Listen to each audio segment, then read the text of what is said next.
Hi, I'm Bev and I've written a book. It's not going to be out until late 2020, so I'm doing a few videos based on information from the book. In particular, linking decisions that you make and decisions that your body makes as a response to your decisions. So, today's video is the second in a series on exercise and physical fitness. And in particular, your decisions on types of exercise and what your body's biochemical adaptations are. So specifically, we're going to talk about the unfit person who uses exclusively or mostly cardio to get physically fit. And then on the other side, what happens with the fat releasing biochemical adaptations that happen when you only do cardio and you're unfit. So, first of all, what is exercise? Well, exercise can come in many different forms. Cardio, weight training, Pilates, yoga, we could go on forever. On this side, physical fitness comes in a number of forms. Cardiorespiratory endurance, muscle and bone strength, better flexibility, and stronger core, posture, and of course balance. So you need to combine different exercise approaches in order to reach good physical fitness. I mean, obviously we know cardio is after cardiovascular and cardiorespiratory endurance, and weight training is after muscle and bone strength, for example. So you would have to do not just one thing over here to get all of these things. But presumably, back to you, you would be exercising maybe to lose overall weight, to lose excess body fat, maybe to get toned, which guys call getting ripped, getting cut, getting defined, getting shredded, but it all means the same thing. It means that you can see the muscle outline because it's not covered in fat. And really what we're talking about here is your body tissue composition.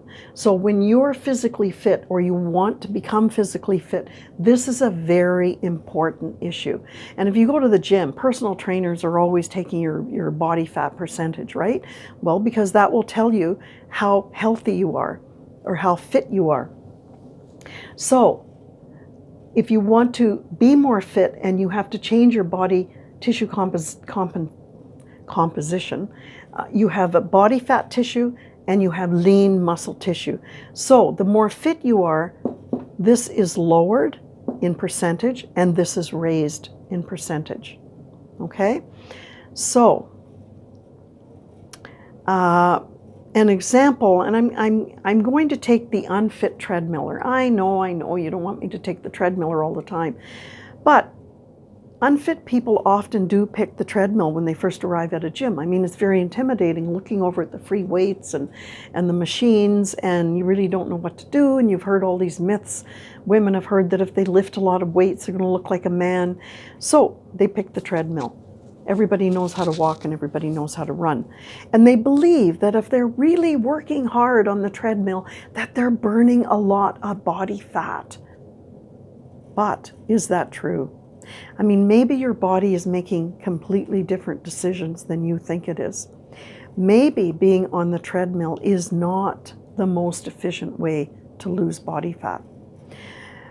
But let's think about it. Yes, do you lose fat on the treadmill? Of course you do, yes.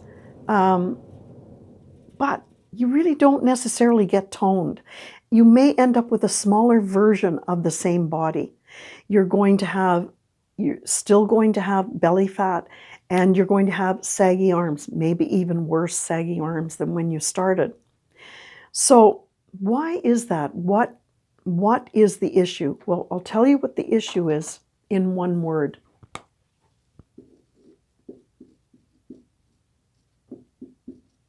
Oxygen.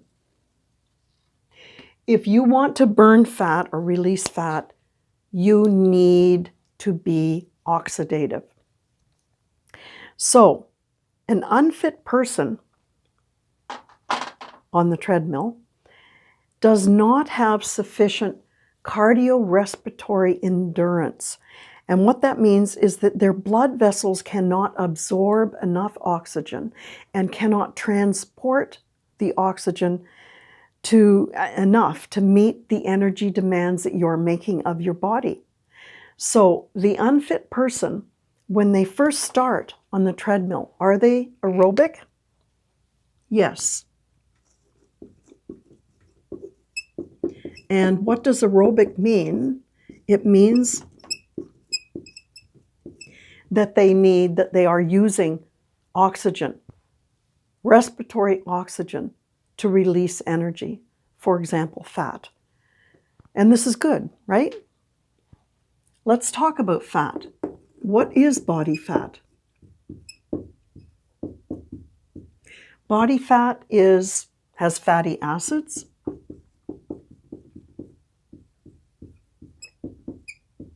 And what are fatty acids? If you put 3 of them together, they're called triglycerides.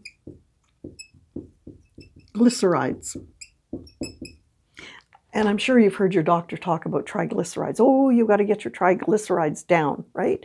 Okay, how do you do this? Well, if you're aerobic, you're going to do it because triglycerides or fatty acids are made with carbon and hydrogen.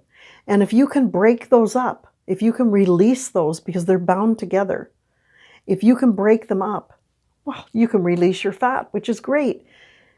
If you're aerobic, what you're doing is you're adding oxygen. Well, guess what? Add oxygen and you get carbon dioxide, because you take carbon and add 2 oxygens, you get carbon dioxide, which you breathe out, and water. 2 hydrogens and 1 oxygen is water. You can sweat it out. You can urinate it out. This is fantastic. I'd rather have carbon dioxide and water than a whole whack of fatty acids and triglycerides whipping around my body. Okay, that's great. Oxidative, okay? Oxidative. Now, the unfit person remains aerobic for a little while, not a long while, a little while, and they produce the energy using oxygen. But because this endurance is poor, they don't remain aerobic for very long, and their body begins to give them messages. They begin to cough, a shortness of breath, sweat, maybe red face, maybe they can't talk to their buddy very well in good, clear sentences because they're gasping for breath. Those are all messages from their body telling them that the body is starved of oxygen. Do you stop running on the treadmill? No, you keep going because you think, oh, this is great. I'm burning a lot of fat. No, but your body is your savior. And it has, fortunately, it has a lot of biochemical choices to meet your energy demands. So what does it do? It's not getting oxygen. So it becomes what we call, got to spell this right, anaerobic, which is different from oxygen because it does not, different from aerobic because it does not use any oxygen to get energy, any respiratory oxygen to get energy. So your body has saved you. You keep running, you're not getting any oxygen, and so you're not oxidative, so your body goes anaerobic. Well, what does that mean? Okay. It dips into your muscles. And you might wonder, why does it do that? Well, it's after something called glycogen. And glycogen is a stored energy. It's actually glucose, but it's stored in the muscles. There's a bit in the liver, but much of it is in the muscles. So it goes after this glycogen, which, by the way, if we're going to talk about Plants have something called starch, which is stored energy as well. We call ours glycogen. It's kind of the same thing. Okay, so it goes after the glycogen in the muscles. Well, what does that mean? Your muscle tissue percentage is going to drop. So if your muscle tissue is dropping, well, believe me, your calorie burning is going to be dropping because muscles eat and need calories. So if you are killing your muscle, you're going to be killing your calorie burning ability, which also means your metabolism is going to drop or be slower, because metabolism is your ability to burn calories. Therefore, this is all kind of related. And if you're dropping this percentage, you may be sure, not that you're putting on fat, but the percentage of fat is going up if your muscle's going down, right? So we've got a problem here. And it involves your body tissue composition. There's one other thing before, you know what I should mention? I said that triglycerides have carbon and hydrogen. The reason that this side is good is it has carbon, hydrogen, and oxygen. You always need oxygen to release fuel for the body. So that's why you don't need oxygen by breathing, because it's already here. Now, the fit person stays aerobic longer and doesn't dip into the muscles so soon. Another thing I want to mention about excessive cardio is that it's going to do something with your hormones too. You're going to produce more cortisol and more adrenaline. And these are stress hormones. And cortisol is kind of the panic button for your body. And you know from the other video what cortisol does. Fat-releasing enzymes are down. Fat-making enzymes are up. Waste fat is up. Your hunger hormone, ghrelin, is just working like crazy. So these are issues, all of which make fat burning or fat releasing harder. I guess what you'd call them is they're all biochemical adaptations, and they're all adapting to excessive cardio. But really, the treadmill is great for building heart strength. I don't want to say it's not, but it was never designed to place extra force on your muscles, to build muscles.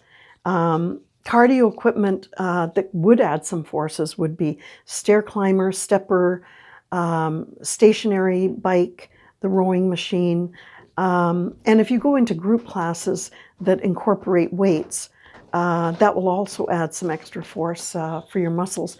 But really, they're never sufficient for building strong muscles. I mean, you know, a newborn baby weighs more than, 2 or 5 pounds, right? So I want you to remember that losing weight by only using the treadmill may make you skinnier, but it will not make you toned. You will, in the industry, we call it being skinny fat. And it's this issue again, right? Skinny fat. So you got your body fat tissue is a higher percentage than your muscle. So you look skinny, but you don't have a lot of muscle, and it's not very healthy, frankly. So I could think of an analogy. If I put 2 cars on the treadmill, and I asked you to pick one car. One is fit and one is unfit. And let's say one choice is and they're both going to run, they're both going to take an auto trip from A to B in the same time period, going the same speed, whatever that is. So are you going to pick A, which is a 3-cylinder 900cc smart car that gets 50 miles to the gallon, or are you going to pick B, that is an 8-cylinder 5.7 liter or 5700cc SUV that only gets 20 miles to the gallon. Which one is going to be the more fit vehicle on those treadmills? Think about it. Well, I'll tell you, it's going to be the SUV, not the tiny little smart car. The SUV is more fit because it's more oxidative, has more glycogen-filled muscles, uses more fuel, which is calories, to get from A to B. The smart car, on the other hand, is very light on muscle, doesn't do much calorie burning, and doesn't need much fuel or calories to get from A to B. So I'd rather have something that uses a lot of fuel, a lot of calories, than not using a lot of calories. So what would I suggest if you're new or unfit and you're joining a gym?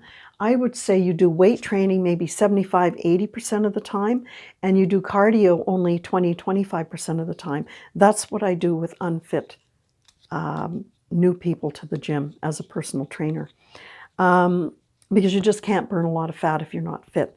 Now, the next video I'm going to do one on weight training and explain what happens with weight training in terms of biochemistry. But I want you to, I don't want you to have to listen to all these different videos, just the new one that comes along. So if you hit the subscribe button, then you'll be told when there's a new video. But anyway, thanks for listening, and have a great day. Bye-bye.